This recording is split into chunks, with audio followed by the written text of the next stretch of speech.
All right.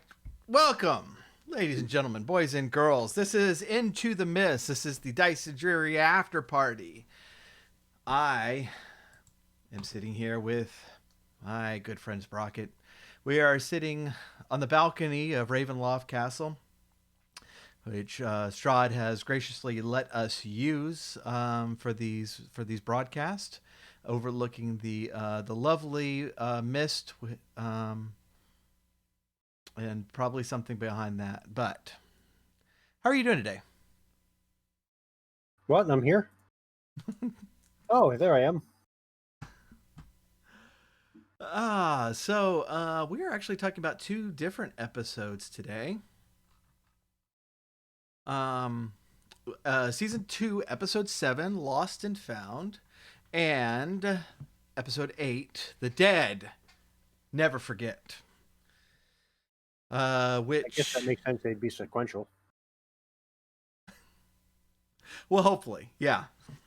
If if it was 7 and 9, then yeah, we'd be in trouble, and we'd need to talk to Jeff right away. Well, 7, 8, 9. That's why 6 is afraid of 7. Right.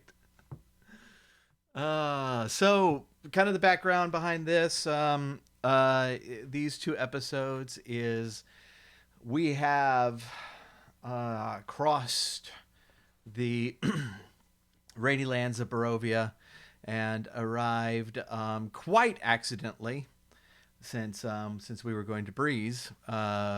We arrived at Argynvost, and we met an undead guy who was wandering around, and he took a liking to us and said, "Hey, you should go talk to my boss, because if you could convince him that you're good guys, then we'll help you out, and if not, he'll probably stab you in the throat."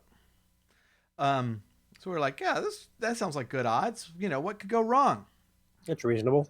And so at the beginning of Lost and Found, we had met this fiery dragon that jumped out of the fireplace at us and talked in a very cool, very deep and sultry British accent.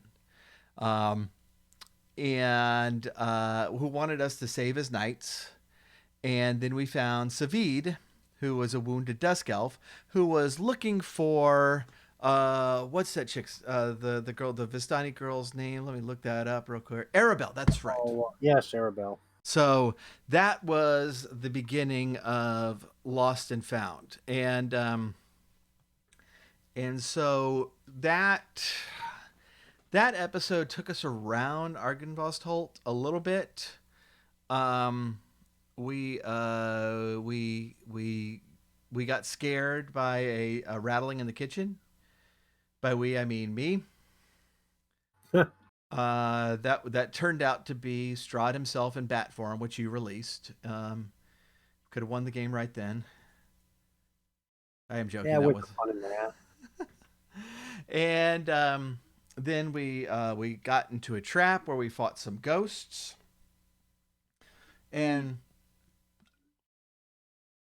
we continued wandering around, and we met Argynvost again in a smoky form, and found his diary where it showed, yes, indeed, in fact, he, the old Argynvost was a silver dragon, and he revealed his true form on the battlefield against Strahd's people, and lost, and they hauled his bones away.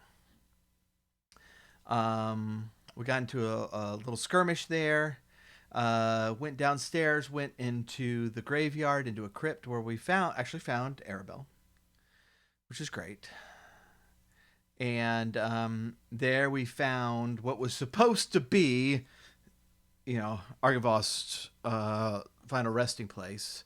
But he wasn't there because his bones had been carried off by Strahd and his minions. And then that got us into Dead Never Forget, where a couple of revenants attacked us.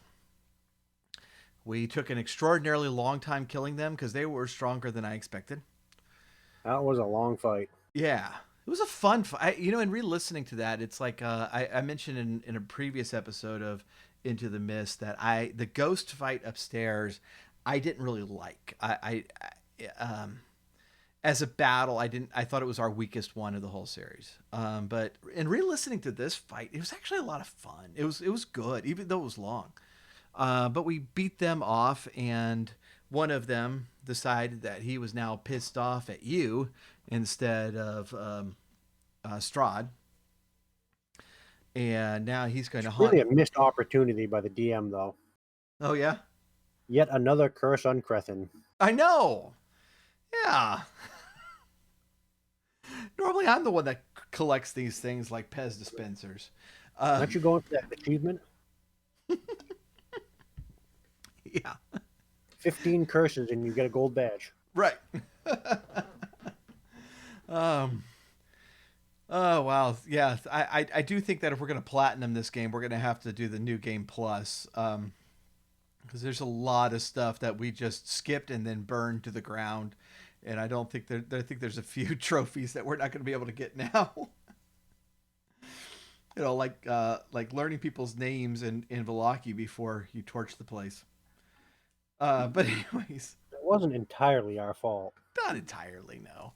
And so then we were going to say goodbye to Arabelle and Savid, and a red Vistani came up with a I didn't the story. We'll get into more on this because I definitely want to talk about this. The story about how Strahd and his brother and his dad came to Barovia and kicking some butt and just whooping up on everybody.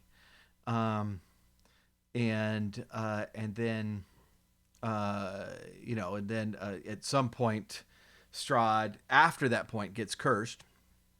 I don't know what happened to his dad, his brother, and all that. But then a red Vistani came up to the front of the castle and left a cart there with a coffin on it, and then he pissed on the dragon statue, which I mean, I know they're mostly harmless now, but you know, I just like you kind of got all the revenants where you want them. I don't know where you want to antagonize them, but he did, and that's kind of where we left things. And so, not a ton has happened, but we do have some questions, and we will give you kind of our behind the scene thoughts on these episodes. Any thoughts so far? No. Okay, this is gonna be a short episode. Uh, Um, yeah, I do agree on the weakest fight of the series. yeah, There's nothing we could do. yeah. I couldn't do. And the the Revenant fight though, I thought was in playing it, I had a lot of fun with that fight. I didn't know how it would translate to listening to it, but in re-listening to it, I also had a lot of fun with it, and so I think that one was successful. nice. So, Well, combat time is really playtime for Sprocket. oh yeah, So, I like those. I did have a great and I encouraged Jeff because we recorded this last year. But there's one moment in that fight that Crethin like stabs one of the revenants and kills him or re-kills him, and he drops the other sword while grabbing his crossbow, twirls around and shoots the other revenant while the first one is still on his sword. And the way we were describing it is very very much like a Zack Snyder film in slow motion in silhouette with like a lightning bolt behind him. Um, with all these these kind of crazy colors and all this, and that was that was months ago. I mean, it was a little months ago. We recorded this. Um, wow, it had to have been like September of last year. But this comes out like right during the whole release the Snyder Cut thing, and so I was encouraging him to name the episode the Snyder Cut, but it didn't happen. He always asks me, and he never never names what I suggest. Mostly because I name it stuff like the Snyder Cut. But that was fun, Yeah, he and doesn't even bother asking me. I Should I? thought No. it was in our group chat. It may not There's have a been. I group don't chat? know. Oh, um, and the end of this battle was just intense, where we just kept just knocking the crap out of this revenant, and he just kept going, and it was getting really kind of frustrating, and frustrating in not in a, I shouldn't say frustrating. It was comically frustrating. That I would just be like stabbing him, and he's like, and he keeps going. I'm like, really? And and you were pretty low on hit points, and you were kind of trying to back away while still firing at him, and he kept walking past me and giving me attacks of opportunity, but not dying. And then he cursed you, and we'll have to wait and see how that all plays out. Cause Oh, I'm sure it'll be fine. right, yeah, curses are not a big deal in this game. It's not like I got like canthropy or anything. Right, that would be horrible. Oh, sorry, Uh, too soon. um, yeah. So stuff we learned in these episodes um, was, that we learned about that battle that Strahd whooped up on Argynvost. And we learned where his bones are. I don't think I mentioned that in the recap, but we were. It was heavily hinted that his bones were in Ravenloft. Um, and um, oh, I didn't mention the dead dudes upstairs, because that's another one of my favorite moments when when we go and we open a door, and there's like four skeletons in full armor sitting at a table, and so we just close the door and leave. And obviously those skeletons will come back into play, but I thought that was pretty fun. That But definitely sounds like something we'd do. yeah. But we had fun with a even though those Savid could not hit the broad side of a barn throughout any of these battles. It was hilarious how badly he was rolling, but it was still fun to have another person with us for a while. But he's gonna take Arabelle away, and like, fine. Um,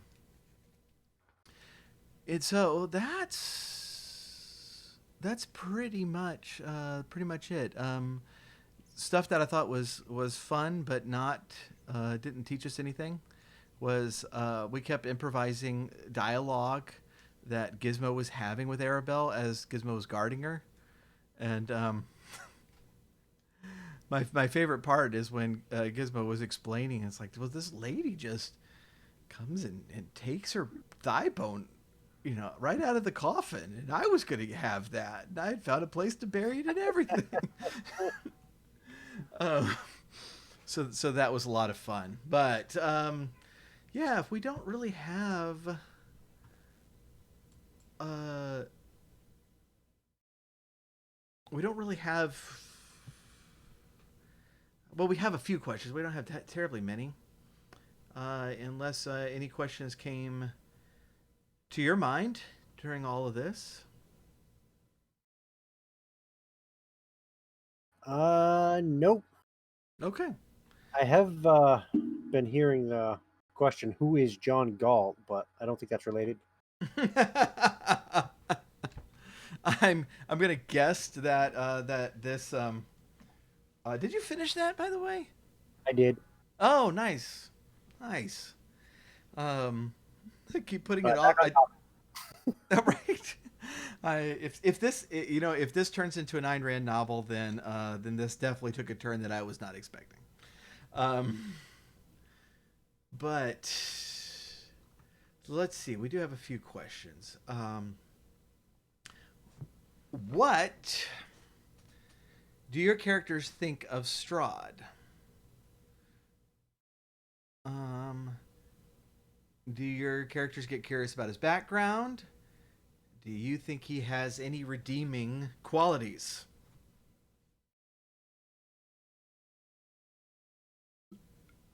Any Well, it's thoughts on? easy for Sprocket. Yeah. Sprocket just doesn't care. His background, not very relevant. Redeeming qualities, he might be interesting to chat with, but other than Yeah. that, is not really. Sprocket's world is very limited to those nearest him. So, Yeah. yeah. Now, uh, um, like I as the player have a actually different answer to this question than Crethin does, which I actually think is a lot of fun to play. Are you in the same boat? Are you kind of like, is he? Well, he's just the bad guy of the thing. We need to go kill Yeah, I honestly don't think I've put all that much thought into it. him. Okay. I mean, you want to get the feeling that he is that classic tragic character, Mm-hmm. but then he just becomes such a jerk that you can't feel bad for him. Right. I know. Like, okay, Well. you take the ultimate villain of recent times, Thanos, and Mm-hmm. you can relate to Thanos. Right. Yeah. He's going about it all wrong, but okay, I kind of feel for the guy. Yeah. And he's not really a nice guy, but he's, I don't know, honorable, I guess. Yeah. The whole thing was Stark, and Right. Yeah. spoilers for those who haven't seen Infinity War. I think there's like three. But Strahd just doesn't have that depth of character to be a relatable and empathetic. Yeah, and it's like Crethin had a different answer to this before this last episode, and after talking to the Vistani at Madame Ava's camp early on, uh, you know, Crethin's impression of Strahd was that he was that kind of great tragic figure that was this like incredible great prince who fell underneath a curse, and Crethin is sympathetic to that because he also is a great prince. Oh, spoilers. But he's also fallen under many curses, and now you have two. Uh, but but Crethin's Too view soon. Crethin's view of him changed in this episode when Savid was talking about how Strahd and his family came in to Barovia before the curse and was like whooping up on people, including like paladins and a silver dragon. That they came in as invaders, and Crethin even brought that up to Savid, and his answer was basically like, well, the invaders, they have a different story and they have their reasons for it. But being a guy who kind of tries to stay out of people's way and thinks that people shouldn't be you know, you know antagonizing people and beating people up. Crethin didn't like that much at all, and so his view of Strahd really has changed. That is like realizing, oh, Strahd was kind of a jerk even before becoming a vampire. He's just an evil dude.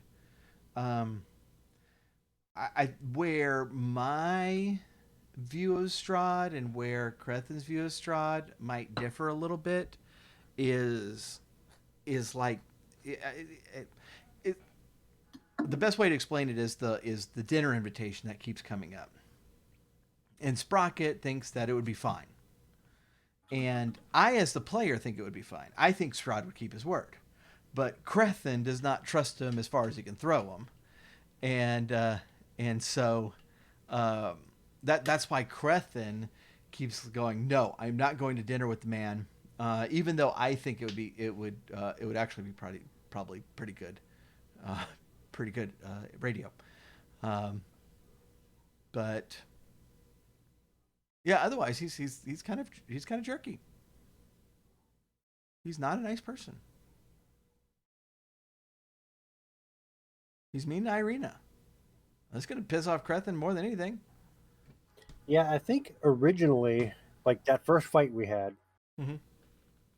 I liked him because he was, yeah, he was trying to kill us, but he was fun about it. He had a sense of humor. It's got the sense of humor, yeah. And then we done went and pissed him off, but What are you gonna that happened. do? What are you gonna do? Oh goodness.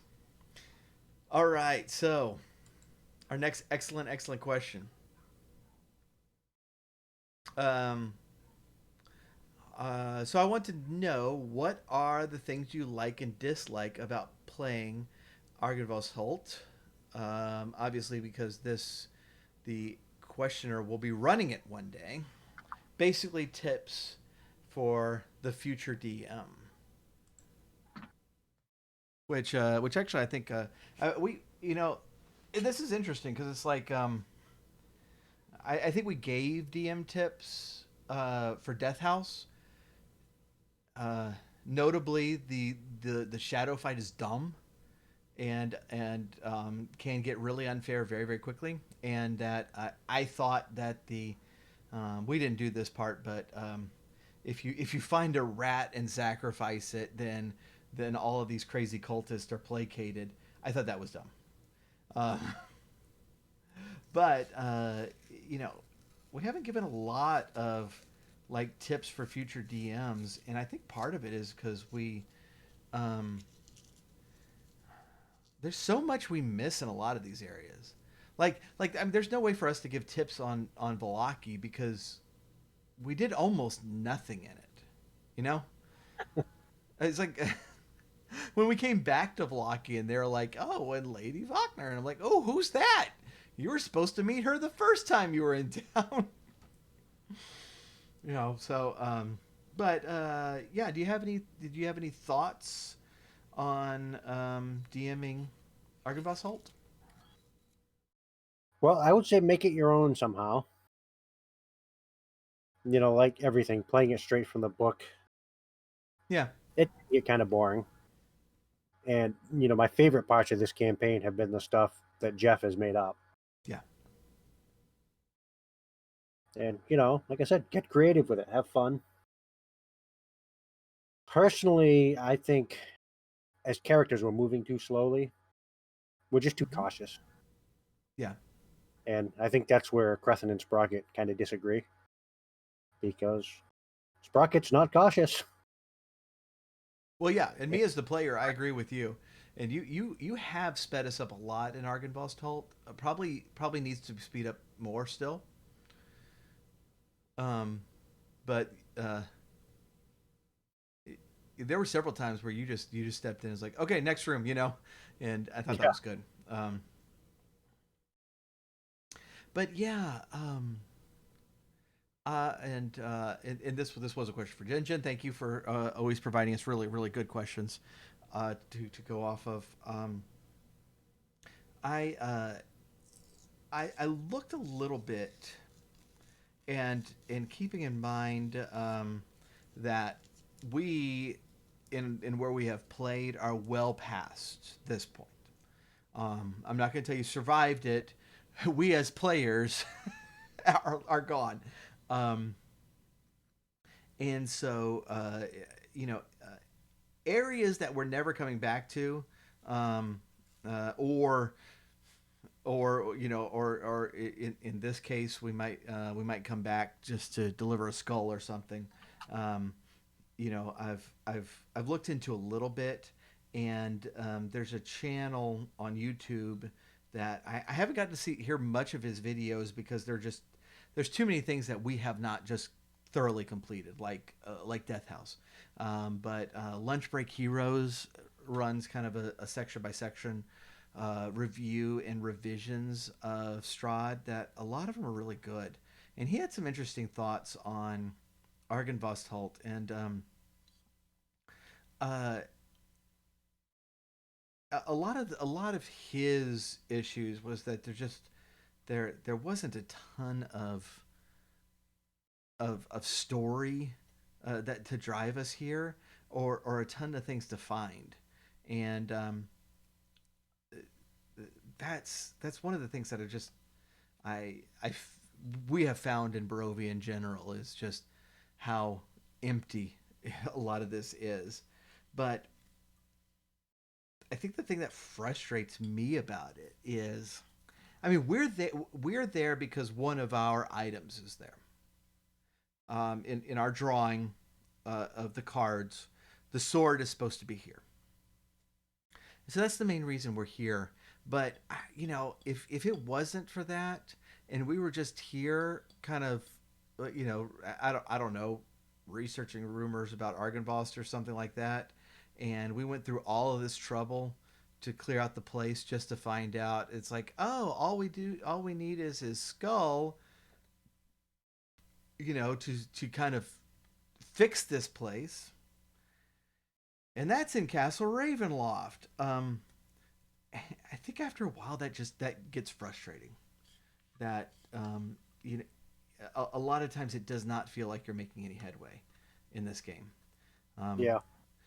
we did not do this, but I do know that in the book version of Krezk, there's a quest there that sends you back to Vallaki to sneak into, I think it was Lady Wagner's room, to get an item, not to spoil it or anything like that. But I was like, I'm just imagining myself. It's like, all right, we finally got to Krezk. Wait, we got to go back to Vallaki, and then oh good, we got to Argynvostholt. Wait, we got to sneak into Ravenloft and then sneak out again. Um, and there's a lot of back and forth around the map. Well, at least once you've been there once, it opens it up so you can just fast travel.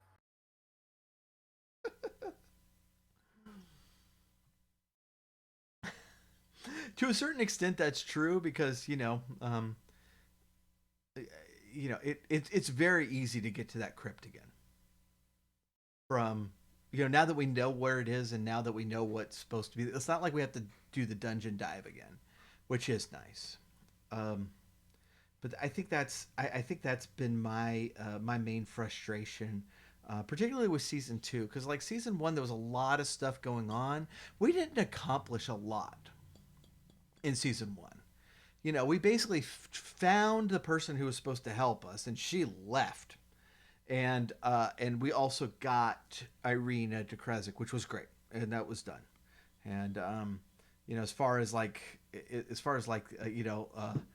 the main story quest go, those are the two things that we accomplished. And in season two, um, it you know it we haven't, we just got through episode 8. We haven't accomplished anything yet, and I as a player, I would like I would like some victories to be earlier in the game, or more frequent in the game, because it can get kind of dark and depressing after a while.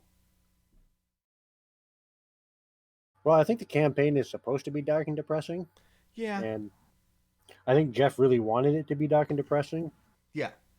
and then we came along and ruined that. We did put a new flavor on it. I remember. Okay, so Tracy Hickman said this about Ravenloft, and what uh, for anybody who does not know, Tracy Hickman was a writer for um, for Dungeons and Dragons, starting in first edition. He created the original Ravenloft game upon which this is based, and he also created Dragonlance. And then he became a novelist. He wrote the Dragonlance novels with Margaret Weiss and that sort of thing. So he was talking about his frustration with Ravenloft when the novels started coming out and further modules started coming out.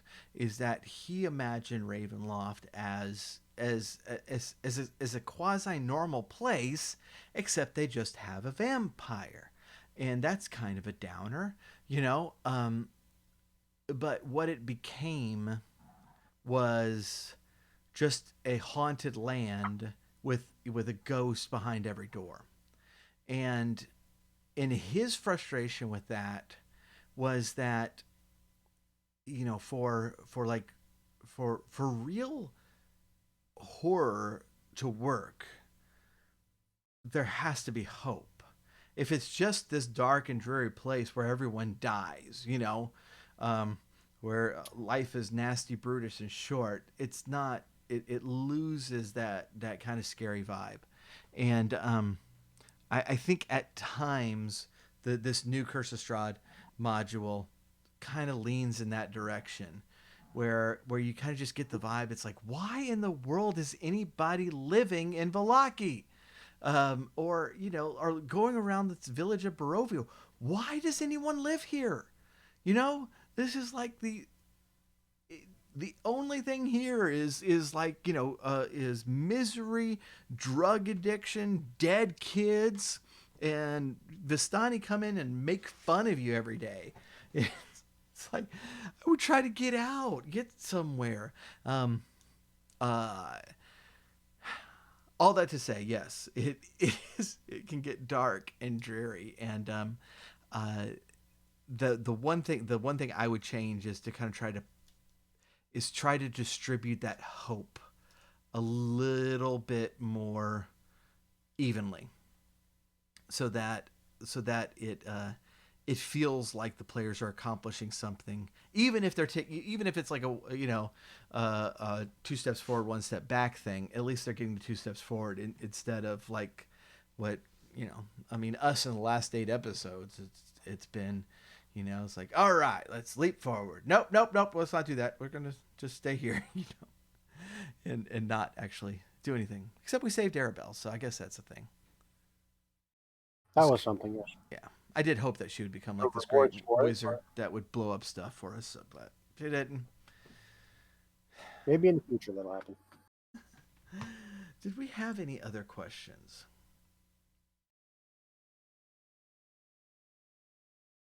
Um,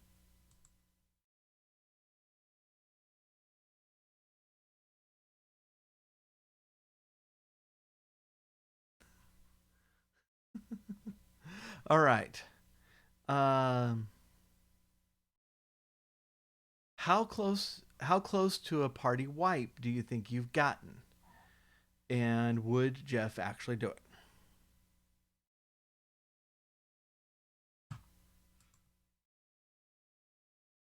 Um, well, I think Jeff would. I think he saved us from a party wipe in with the vampires. He did indeed. Um, yeah, I don't know whether he would do it or not. And that's honestly a really tough thing about, first of all, being a dungeon master, and secondly, being a dungeon master in a podcast. The Because podcasting definitely complicates the situation. yeah, because and that's tough. You want it to be, you know, like real enough that you feel the tension. Like, yes, someone can go down. But at the same time, uh, if you're doing like a heroic podcasts like Dungeons and Dragons, and I don't like include like Call of Cthulhu podcast in this because people just die every episode in Call of Cthulhu, and that's fine. That's what we expect. But like a heroic podcast like Dungeons and Dragons, you are cheering for the heroes, and you are there for the heroes. I mean, anybody can play Curse of Strahd. I if people are listening to Dice and Dreary, it's because they like the way we play it. Like the two of us and Jeff included, they like the way Jeff runs it. They like our characters and the way we play it. Um, and so as a listener, you're cheering for these people, and I you know I for one I for one would be like super annoyed if I'm like cheering for my heroes for 40 episodes, and then they actually accidentally roll really horribly, against like some random enemy in Ravenloft Castle, and bite it, you know, like in a hallway somewhere. I'd be really annoyed at that. And so that's a really really tough line to walk, and I do think that Jeff would total party kill us, um, but it remains to be seen if he would. Um, there also is, I mean, there is the thing about Barovia that the dead don't really go anywhere. And I mean, Crethin's death showed that. We've gotten far enough to realize that Irina's been reincarnated 500 gazillion times. Um, but you know, Crethin legitimately died in game. But there are other powers at work in Barovia that decided that he needed to come back, and so that is a game mechanic that can can kind of be a factor in that question. But yeah, I think it comes down to a trust issue. You know, as players, we have to trust the DM not to let us die because of something stupid like a right, dumb luck roll. yeah, And, I would expect a little fudging in that situation sure, or some other means of getting out of it, like with Grethin. On the other hand, as a DM, he has to trust us not to do something incredibly stupid, like the vampire fight, like attacking 6 vampires. with horrible tactics. Yeah, that was. It was entirely our fault. Oh, it was. Yeah, and by the way, the way Jeff handled that was was really really good, because it was our mistake. It was a serious mistake, but he made us feel it, but still pulled us out of the fire, which was really, I mean, really kind of well done. And I love the way he did that, and it turned out to be one of the really really great narrative hinges for this adventure that have really helped develop. Well, especially my character, but I would even say Sprocket's character was really refined and all that, and I thought it was really really cool. So my follow up question to you then is, if you are DMing this game and it gets to Strahd and the players play a good fight, they're not stupid, but Strahd wins, do you fudge that roll and let them take it? If, they've been putting up a good campaign and it comes down to as simple as a dice roll Yeah, and, a podcast situation, yeah, the players have to take it. yeah, yeah, especially podcast. Yeah, I would. Um, especially podcast, I would definitely do it. If it's just my personal game, Um, uh, if it was really close, I probably would. Like if they just put up a valiant effort and it turned out to be one guy and Strahd's down to like 3 hit points and you know and, they just put up a valiant effort, still might fudge that roll, but especially if podcast, then yeah. But if they go in there and be stupid, then yeah, they gotta die. Oh yeah, if There's no you help for got them. bad tactics or just you know unlikable, Right. yeah, I got no problems wiping you out. Yeah. Yeah, and that was that was one good thing about the vampire fight. Besides kind of the narrative stuff that it created, was it showed us as players that that yeah, he definitely would kill us if we if we do dumb things. Uh, you know that um, Barovia is a very dangerous place and not always balanced to our current level. Um, and these were good lessons for us. And I think we started fighting smarter after that when we realized it's like, oh, just because we're fourth level as we enter an area does not mean the area is fourth level. And when he describes something as, "Oh yeah, he it looks like a couple of his wounds, he probably got a couple hit points back," he really means 10. 10, yeah. 10 is the number that they were regaining, which is insane. Uh, Okay, I'm a little bitter.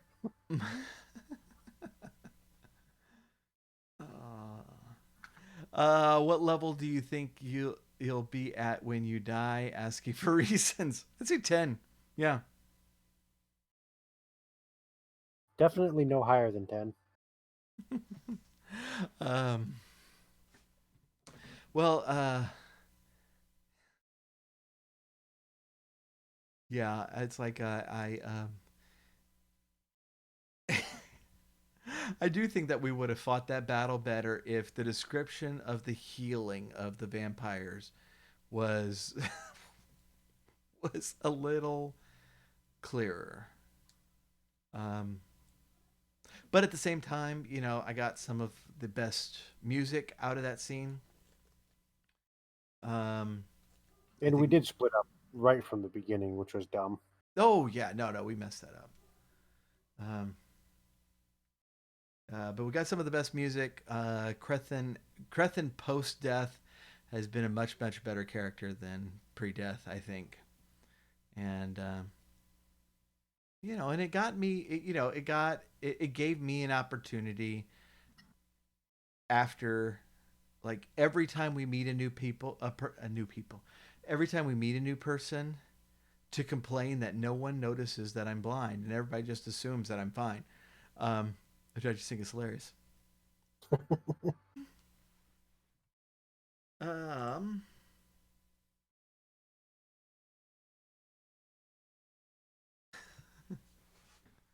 the other question that the same person asked was, "Is there room in your party for a dwarven cleric rogue? He doesn't talk much. He grunts a lot. Think Silent Bob, but surly, surly Bob, if you will. I know a guy."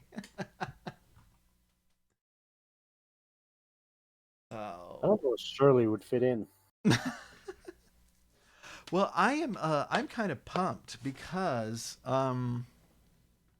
hopefully on our next episode of Tuesday Sucks, if not the next episode, then the next episode, we're going to have my friend Mel, who was the official third party member until like right before we started recording, when he had to get a second job and just he couldn't make the recordings anymore. Um, and so I'm relatively sure he was. I knew he was supposed to be a half orc. I think he was supposed to be a fighter. I thought it was a paladin. Oh, you might be right. Oh, and that would have been even more interesting. Goodness. But I think the game would have been much different. Uh, with a third person. Um, I'm not sure it would have been better. It would have been different. And so he will be joining us on Tuesday Suck, which is um, our tank left. Yeah.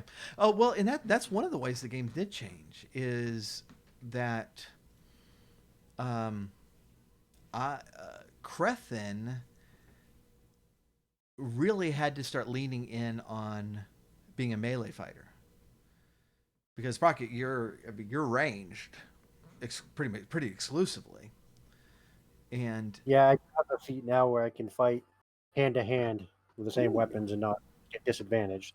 ooh, I've had nice, that for a while. yeah. Um, but it was one of those things when I was considering where to dual class. I eventually took a level in fighter, but I was looking at rogue for a while. But the reason I didn't is because I would never get to use sneak attack. Never.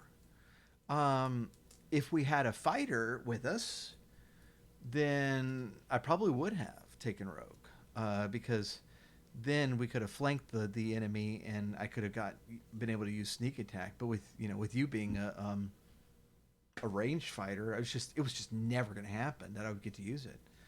Um, and so I took fighter instead. So that definitely would have been one change. But uh, yeah, that whole the vampire fight would have been very different. But like I said, very different. I'm not sure it would have been better, but it would have been different.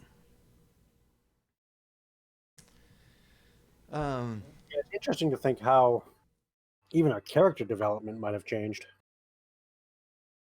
yeah, You know, Sprocket became the impetuous one during Death House when you were just kind of standing there not doing anything.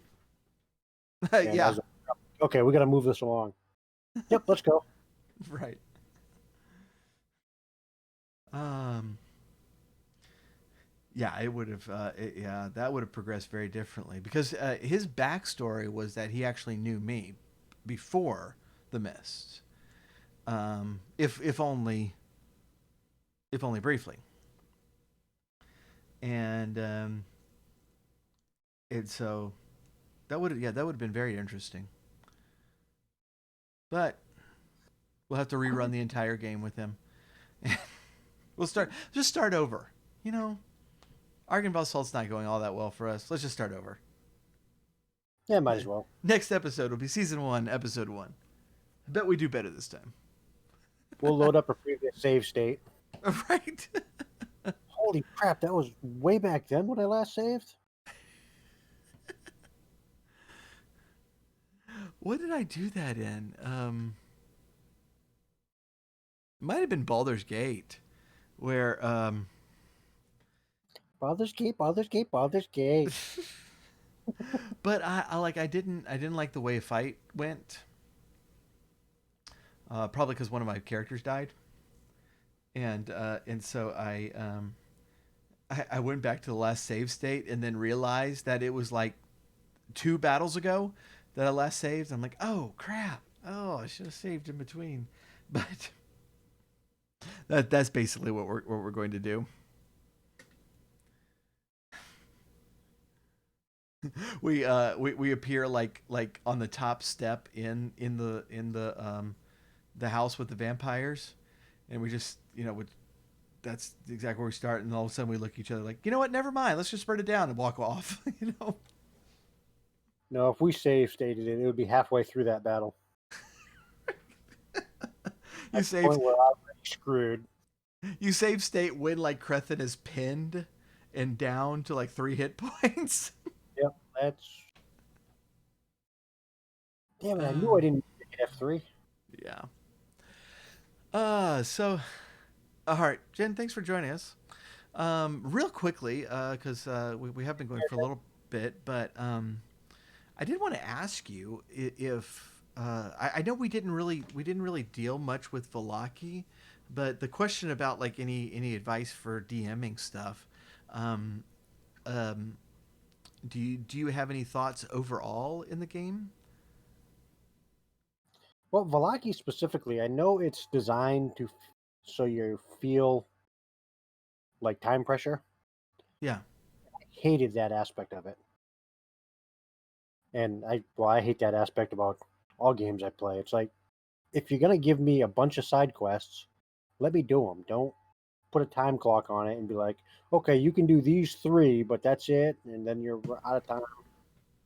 Yeah, yeah, So and time was moving really fast because it's like I don't know all of the stuff that Valaki offers to do, but from what I understand about like all the politics of the town, that is a much more major quest than finding these bones. From what I understand, that was a pretty minor side quest, but it was like it was getting dusk by the time we were wrapping that one up, and it's like so I mean, at best we had one more day to do anything.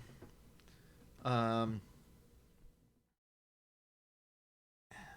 and so yeah, that might be a thing to either be more generous on the time, or figure out a way to give more time, but yeah, to relieve that pressure on it a bit. I think that's a really good thought. Um, 'Cause, yeah, we didn't meet or talk to anyone. I was pretty much, all right, we went to the chapel, found some vampires. I died. We left with Rictavio. He died. We left. yep, And so that was super fast. I don't think that I don't think that battle with Strahd is in the book. I loved it though.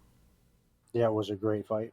I loved it, and yeah, and so that's really nice touch there, and so I think that's worthwhile. I've read a lot about the real version of Kresk, and I don't like it.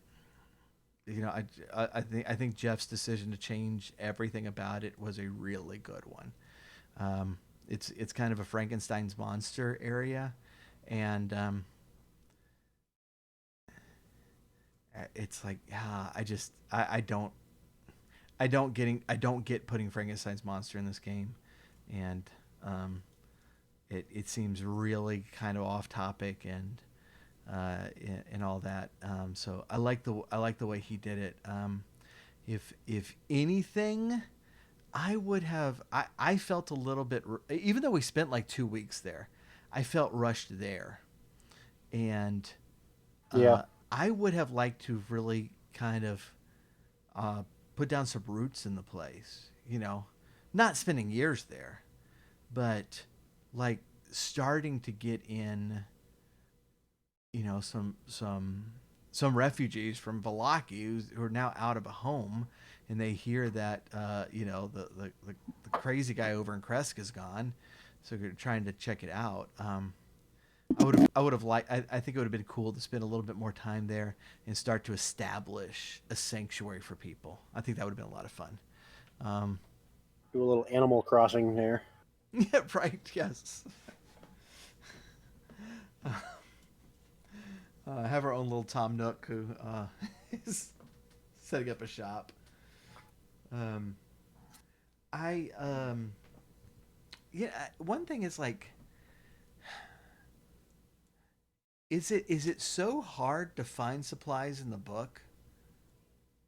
I'm assuming so. I'm assuming that they're trying to kind of build like this kind of survival horror feeling to the game. Probably, but again, you have to balance that with, no one wants to see their character go through the early parts of their career leveling up and not getting any gear. Yeah. It's like, oh yeah, I'm level 6 now, but I still have no magic, and I'm using a mundane weapon, and now I can't hit any of the stuff I'm fighting. Right. Yeah. People still want to be able to improve their character. Yeah. It's like, man, like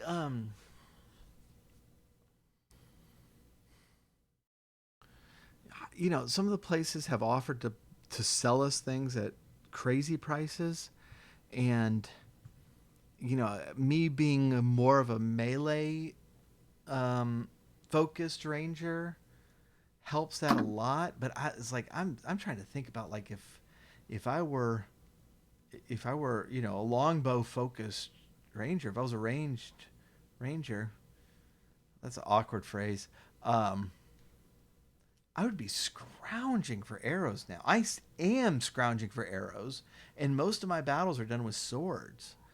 Something simple as like arrows um, have been really, really difficult to find. And so I kind of like that things are not super easy to buy. Um, it's like I'll bring up Baldur's Gate again just to annoy you. But it's Let's like start talking about StarCraft. my rogue's inventory is just filled with different types of arrows for every circumstance because arrows are so easy to find in that game. And you almost never have to buy any. In fact, you probably shouldn't because you just pick them up everywhere. And so I don't think it should be like that where I've got like 50 fire arrows and 40 ice arrows and then 10 lightning arrows and then some plus twos in there and several plus ones. I don't think it should be like that, but it's like I am so glad I'm good with swords because it's just found nothing. Yeah, as far as magic items, now granted, we've missed a lot. And Jeff has told us that there's a magic item in pretty much every area we've been in, and we just don't find it. And I am bad at searching for them, and and so that's part of the problem. And so I think a lot of that would be alleviated if we were just better about searching for them as we go. But we found a few, and it's like I'm fighting with the Moontouch sword, which has a function where it lights up in the moon. I think it is. That doesn't matter to us because we both see in the dark at this point. And then it's essentially a plus one. And then my other sword is a silvered sword, which isn't a plus anything, but it's just silvered, so it helps with undead things, which is great. But my bow is a mundane bow. All my armor is mundane. And you have are both of your guns magical? No, just one, Just one. and Okay, that's so only yeah. magical because of one of my abilities. Right, yeah. And you found a magical gun that has a severe downside to it that it could blow up in your Yeah, hands. And so you've been hesitant to use that wisely. Um and so like other magical items like you found was the investigation uh goggles, which is really really cool and very helpful those are for your character. Um, we got the magic hat that we forgot that Irina. We left it with Irina. We got that cool ring, which functionally was was the answer to a problem that I had, but the problem has never come up. The problem was that I'm reading undead. If anybody, you know, magically tries to decipher what I am, I come up as undead. But the thing is, nobody does. Nobody has, you know, and so the ring was nice to cover that up, but it never comes up. And Esmeralda took that, and so all that to say, it's like, look, I mean, when I miss a magic item in a dungeon, that's my fault. I don't think that Jeff should be giving us magic items. Just even when I'm an idiot and I don't look for them. But Barovia in general seems to have issues with supplies. And I know the Vistani said that they'll sell us, basically any Vistani that we run across is able to sell us stuff. But we haven't run across any except Arabelle, and she was kind of hiding from revenants. and money is an issue. Yeah, yeah, we haven't even really gotten any money. Um, there just hasn't really been any treasure. Um, I mean, not even like some gold or some gems or anything. So And that's why we need to go to dinner, and then we can sneak out and rob his castle. I agree. I agree. You just got to convince Crethin. He's the party pooper. Oh goodness. So yeah, I think that covers pretty much covers everything. Let's see if there was any other questions.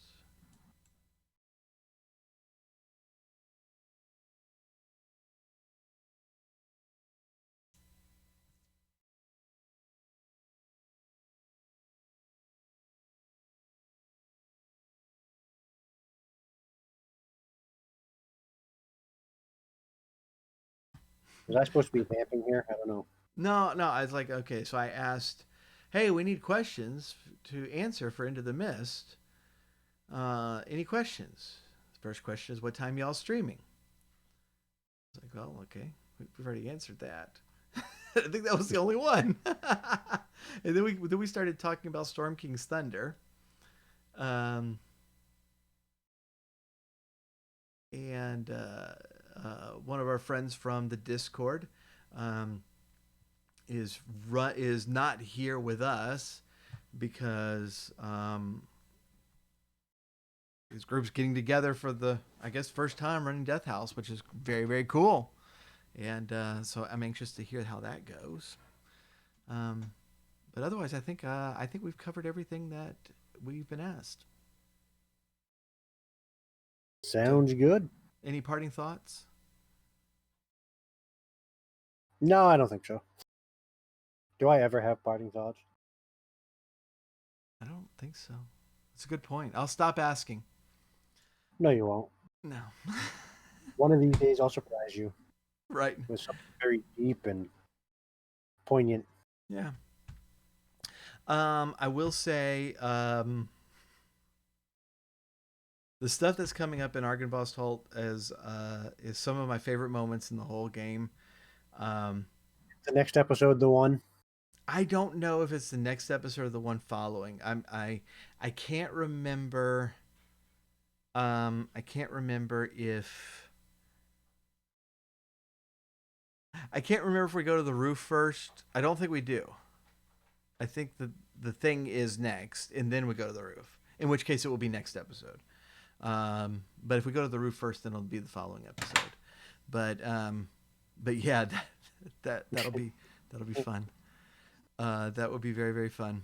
And and so yeah, we'll keep going through episode through season 2. We got a little bit more time. There's a lot more to discover in Argynvost Holt, and and so we'll keep chipping away at it, and we'll probably let another couple of episodes go by before we start this again. But if you are listening, please do check out the head over to the Dice Dreary Discord, and we make announcements there when we're doing these and solicit questions there.